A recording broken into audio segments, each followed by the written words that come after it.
Hello, I'm Janet Baker Carr. Welcome to Conversations.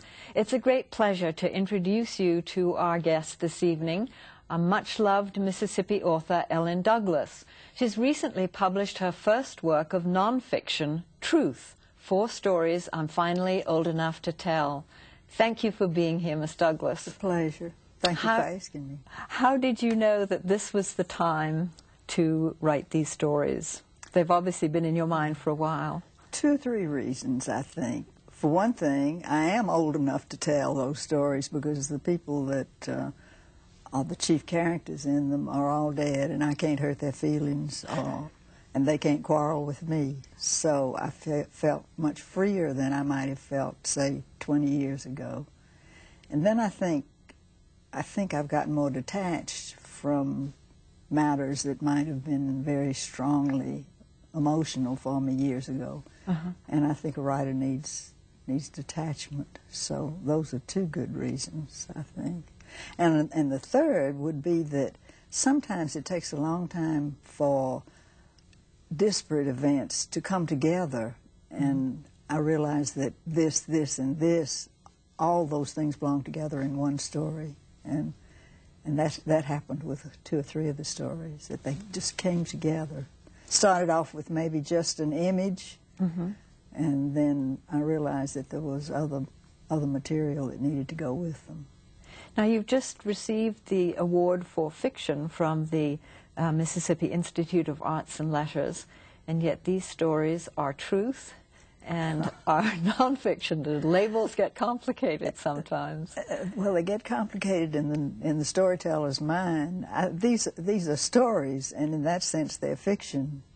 They are about people who lived in the real world, and in that sense, they're nonfiction. But in a way, what the whole book is a kind of exploration of the boundaries of fiction and nonfiction, and the degree to which we turn our lives into stories, and it's just natural to us to tell stories about our lives, and so they become fiction. The subject of death is kind of haunts all the stories, but they're all about life. Life, yes, life. In the final scene, or next to life scene, I guess, in the story about the grandmothers and the love affair that the grandmother's friend has. In the next to life story, when the grandmother is in her 90s, she says to her granddaughter, as the granddaughter is leaving, "Have lots of children, darling, have lots of children." And in that sense, it's both about passage and death and about new life. When you sit down to the blank page, the first page of a new project, how do you begin? Well, different ways with different projects. With this one, I didn't really realize how strong a connection there was between these stories until I had written and really sold the first one, which is Grant, about the death of my husband's uncle. And then I began to thinking about the second story, and I began to think about the third story, and I realized that what I had was a very strong connection between these stories, and I went from there.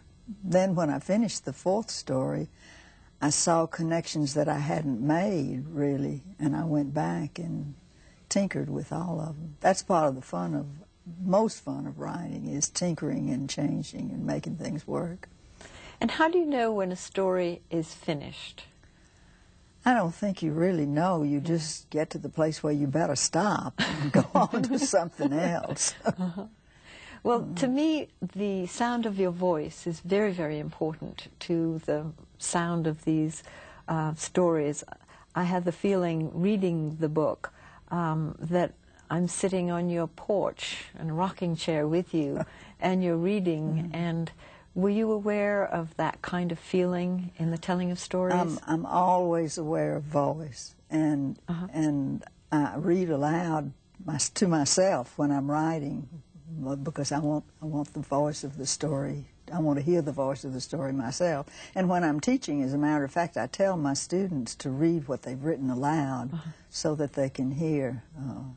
And preferably read aloud to an interested and intelligent friend, because it's when you hear yourself that you realize maybe that doesn't work, or maybe this does work. And that's how you know when there are some extra words that you really don't have. Would you like to read a little bit to us? A little bit, yeah. I'd be happy to. I love to read, as a matter of fact. I'm kind of a ham. This is just a brief excerpt, and it addresses what we were talking about earlier, that is fact and fiction. And this is a very brief excerpt from Julia and Nellie, which is a long story about loyalty and friendship, lifelong romance between a man and a woman who can't marry each other, and how that friend, who is ordinarily a very rigidly moralistic person, accepts and lives with their romance and their life together. I'm sure now that I remember my grandmother and Julia, and Dunny too, on the gallery at the forest on a long, hot summer afternoon. I recall an embrace, and then the two women in intimate, quiet conversation. I hear their soft voices, Julia's pitched a shade lower than my grandmother's. The voices, it seems to me now, of ghosts alive only in my head and only for the time left to me to remember them. I remember for the the call and response of those voices as I might remember the call and response of oboe and flute, oboe making room for the flute, and then meditatively answering. And like oboe and flute, they speak with deep emotion, but wordlessly. Dunny sits a little apart from the women, dressed in shabby khaki pants and a collarless shirt. Is he perhaps smoking a pipe, having first asked the ladies' permission? Hampton, I think, sits in the kitchen. I hear his deep, officious voice, condescending as a tuba. He, too, is in quiet conversation with whoever presides over Julia's household. The evening draws in. My sister and I come back from exploring the graveyard and the ruined foundation of the old house. I hear the locusts' passionate calls rise and fall from tree to tree, as I have heard them all my life, from the tree-shadowed galleries of the South. Does it matter at all whether I recall or imagine this scene? There they are. I know they are there, the three of them, together, making their mysterious music. I want to convey the quality of their lives, of their friendship, but I cannot. The secrets of a lifetime stand between me and them. You actually started out to write poetry, didn't you? When I was very young, 10, 11, 12, and in my early teens. But I gave that up. I decided I would never be a good poet. I remember when I was about 12, as a matter of fact, I wrote a poem about a cardinal, a redbird, in a snowstorm, and he stabbed himself on an icicle. So you can see why I quit writing poetry. My son, though, is a poet. Is he? Yes. Is he? His name is Brooks Haxton, and he'll have, I think his 4th or 5th volume of poetry will be out in the fall. Well, that is exciting. That's very exciting. What do you enjoy most about teaching? I really enjoy the give and take with the students, and I enjoy reading the work and then seeing it get better. What I enjoy most about teaching kids is teaching them to read more than teaching them to write, because I think every writer comes out of reading. And I like to assign reading and then to examine the stories and show how I think, anyway, the stories work, and how you can put to use what another writer has done when you're planning your own work. That's the part of it I like best. What I hate most is having to give people grades. I don't like that. What kind of I don't think it matters, you know. It doesn't matter whether you give somebody a C or a D or an A. If they're going to write, they'll write, and they'll learn to do it in a way that'll work for them. Is that what happened with you?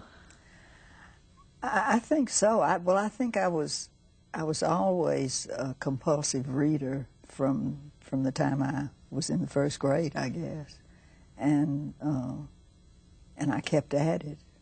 And I think that's the test. If you keep at it, Yeah. then that's it. And what kinds of books do you encourage your students to read? Usually I'm teaching a course in writing short story, and I assign reading that has to do with the questions and problems we meet in the working out of character and place, time, setting, plot, and I assign stories mostly by great masters, Joyce, Saul Bellow, Catherine Mansfield, Catherine Ann Porter, Eudora Welty, Mon, all kinds of folks like that. There seems to be a proliferation of books being published by women writers. Do you have a reason for that? Maybe publishers are more receptive to women writers than they used to be, or maybe women have worked out ways to make it possible for them to write, and maybe men are more cooperative. I was extremely lucky in the beginning of my writing career because I had a husband who thought it was a great idea for me to write. If I wanted to stay home all day and write, that suited him fine. And I think for women of my generation, that was unusual. Yes. And I don't think it's so unusual now. Yeah. This was your first book of short stories, is that right? No, I had No. my second book, Black Cloud, White Cloud, was a collection of 2 short stories and 2 long stories, novellas. But that's been a long time ago. Is there a difference in writing short stories and novels? I think I'm not as good at plot as I would like to be, and the reason it takes me so long to write a novel is I'm trying to figure out what I'm going to have happen next. And that in that sense, there's a great difference because I usually have a brief, self-contained thing that's going to make a short story, and I don't run into that sort of difficulty. But it's also true, I think, for 2 or 3 of my books that I've started out thinking, well, this is going to be a collection of short stories. For example, in Can't Quit You, Baby, I had thought of it to begin with as a collection of short stories, stories told by a black woman as she works in the kitchen of a white woman's house. And then after I got into the first or second of those stories, I realized that what I was really writing about was the relationship between the black woman and the white woman, and that the black woman's stories were always meant to teach the white woman some lesson or other, and that the white woman's character was really important to her relationship with the black woman. So it turned into a novel about those 2 women and their lives. Are there many surprises as you write a book of that kind of thing? Usually, yes. Usually, yes. I think, you know, I lived for many years in Greenville, and I knew 2 writers there, one Shelby Foote and the other Walker Percy, and their methods were radically different. Walker always said that if he knew how a novel was going to end, he'd lose interest in it and wouldn't finish writing it. And Shelby always had everything mapped out exactly like it was going to be, every chapter and the movements of the plot and the development of the characters before he ever wrote a sentence. I tend to make a rough outline and move forward in the way that I think the story is going, but sometimes it changes. Do you type or do you use pen? Pencil? I haven't mastered the computer, but I use it. I'm always expecting it to master me. What, do you write right into the computer?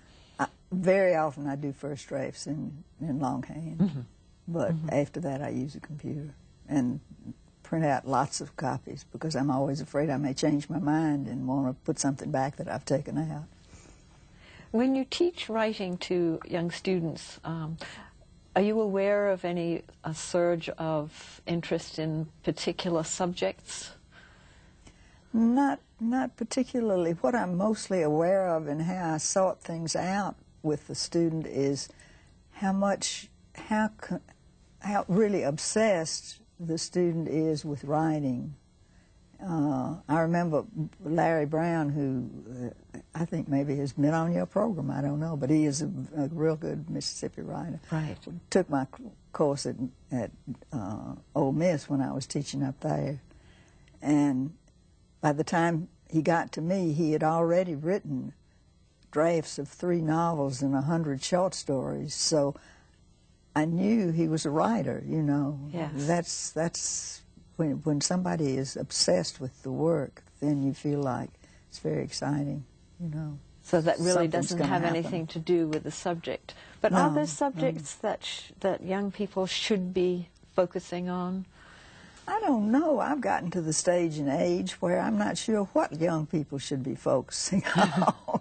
I only know what old people focus on. I think it's difficult for me, as a matter of fact, now to write stories that dramatize the lives of young people because I've moved along in my own life, and so I would be loath to judge what young people should write about nowadays. Do they ask you? No, they just tell me. They tell me what they're going to write about, and I say that's fine. Are you working on a project now?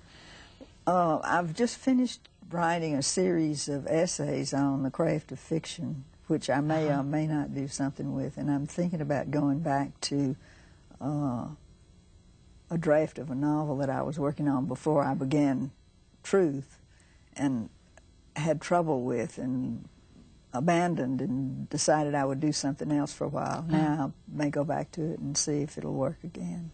Well, I've heard you say that the title of your book should perhaps have a question mark at the end of it. Yeah. Is that you're not sure if it's true, or does it matter if it's true? Well, I think what I meant was that, in a sense, the book is about what truth is, and so it's an exploration of what truth is, truth in fiction and truth in the real world, and in that sense, the title should have a question mark after truth. Ellen Douglas has a lovely ring to it. How did you choose that name?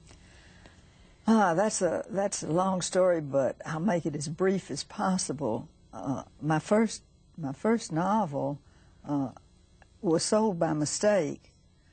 I didn't send it to a publisher. I gave it to a friend, Charles Bell, who is another Mississippi writer, as a matter of fact, a poet who taught for years at St. John's College.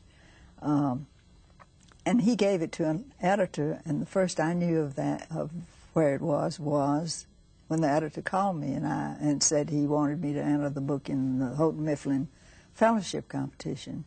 And when he told me that, it struck me very strongly that I hadn't thought about the fact that that book was based very closely on the lives of my 2 aunts, and that they would take a dim view of my exposing their privacy, invading their privacy. And so I told him I didn't want to enter it in the competition. We went back and forth about that through several telephone calls, and finally he said, well, Miss Haxton, if you will enter this book in our fellowship competition, you have won. So I said, well, that casts a very different light on the subject. And I went down to Natchez, where my aunts lived, and asked their permission, because I felt I couldn't do that, couldn't enter it all, couldn't win it, couldn't be published unless I had their permission. And that was their provision, was that it would be okay with them if I would use a pen name, and if they didn't have to read the book. So I said fine, and then I had to choose a pen name. Ellen was my paternal grandmother's name, and that's why I chose Ellen. And my own maiden name was Ayers, which is a Scottish name. So I wanted a Scottish name. My publisher suggested Douglas, so that's how I happened to get that name. Did the aunts ever read the book? One aunt was very reserved and very private and probably didn't. The other aunt was very curious and probably did, but they never talked to me about it. No. We just moved on past that, very much like people move past events in this book. Yes, yes. But most of us, by the time we're about 12, have enough to write mini books, don't we? Yeah, I think so. I think everybody has just an immense, and that's one thing I do tell my students, you have an immense store of material in your head and in your heart from having lived in the world and known your parents and your friends and your aunts and uncles and the place where you live and the traumas and tragedies of your lives. Just immense amounts of material. All you got to do is sit down and think about it and read lots of good books and try to tell the truth. Well, it was obviously very important for you to tell these stories. How did you feel about it when they were told and published? And I thought it had worked. I was pleased with the way the stories had worked. I was. Is it always that way with a new book? Well, I think if you spend 2 or 3 years or 5 or 6 years working on a book, it's like a child. Yes. You really have a very protective feeling toward it and tend to think whichever one you just finished is the best you've done. So, but I don't think writers are very good judges of their own work, so it's anybody's guess. Is music important to you as a writer? It was very, I used music, particularly blues, a great deal in Can't Quit You Baby. It was extremely useful to me then. And I was married for many years to a composer and oboist, pianist. My house was always full of music. One of my sons is a professional musician and both the others are musical. And so the music has been important in my life, and certainly in at least one of my books. Do you have another short section that you would like to read to us? Let's see. What else have I do have one other little thing I thought I would read in here. What?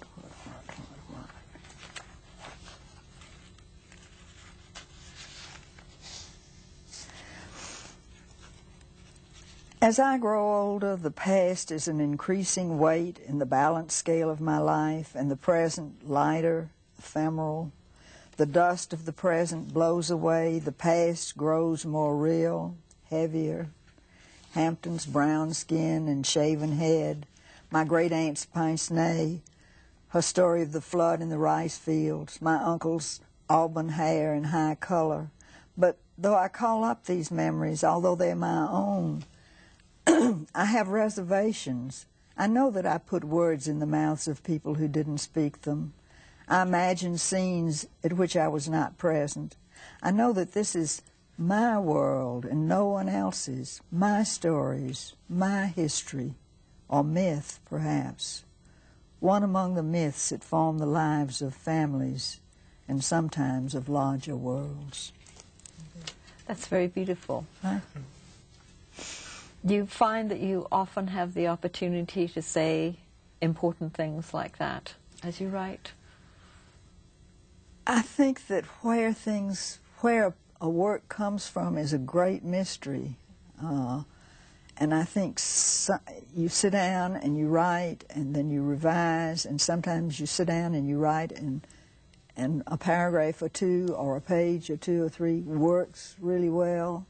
You're not sure what the associations were that brought that to you, and it's always a mystery. So you just have to have confidence and keep going. And I don't think it ever comes to me anyway if I don't sit down and try. I mean, it doesn't come to me all of a sudden when I'm driving down the highway is what I mean. It comes to me when I sit down and begin to think about my work. Does that mean it's hard work? It's work, yeah, it's work. And association and persistence and reading. I often find that reading suggests a way to go in my work. I keep reading all the time. What are you reading right now? Right now, as a matter of fact, I'm rereading a novel of Milan Kundera's called The Book of Laughter and Forgetting, and also a book of his essays, The Craft of the Novel. He's a very interesting writer, and he's been very useful to me. I tell you who I have read in the last few years that I really like is a woman writer from Canada. What's her name? Her name's gone out of my head. But she writes wonderful short stories. I'll think of her name in a minute, and the program will be over. That's right. That's all right. Would you often go out of the nationality? Alice Munro. Good. Alice Munro. Good. That's who it is, and she's just written some wonderful short stories, and she's been exceedingly useful to me. And that's another thing I tell my students: writers read in a different way from the way the general public or a critic reads. Writers read, and the idea is always in the back of your head, what's in it for me? How will this be useful to me? How will it stimulate me to set off in my own direction? And I think Alice Munro is very good at doing that sort of thing. And you find that writers from other countries, other languages, help you too? Yes, yes. I'd tell you the English writer that I've found very interesting over the last few years is Byatt. That a woman who won the Booker Prize for Possession, I believe. Oh, yes. Yes. It's a wonderful, interesting writer. Yes. I'm getting ready to read the new novel by Salman Rushdie. I know. Oh, yes. He's somebody else that I'm interested in. Thank you so much for being with us, Ellen Douglas. It's been a great pleasure. Pleasure for me, too. Thank you.